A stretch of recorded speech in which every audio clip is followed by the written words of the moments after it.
healthy living tayo ngayon mga langga. Pagkaon daw to mga healthy kapag kaon mga langga, hindi daw yung mga matataba. Kaya sige, dahil masunurin ako, magsige na lang tani gulay. Pero kapag gulay mga langga, ako ang mapurga. Kay akong luto, akong kaon man. Unsa man yung akong mga kauban sa balay, di man kayo magkaog gulay. Sabaw lang ng ilahag yun. Pero okay na yung sabaw, kay dito naman tanan ang mga lasa sa gulay. Ang importante, gulay paghihapon yung lasa ng sabaw. Ano daw?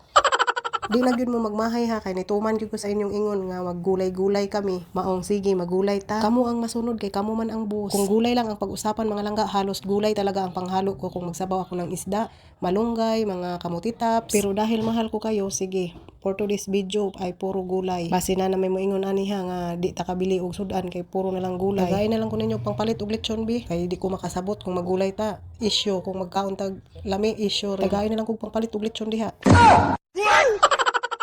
Bitaw mga langga, joke ra. Kung unsay inyong mga hinanaing mga langga, i-comment lang kay tumanon na. Kay kamo ang boss, andam ko musunod. Di wow.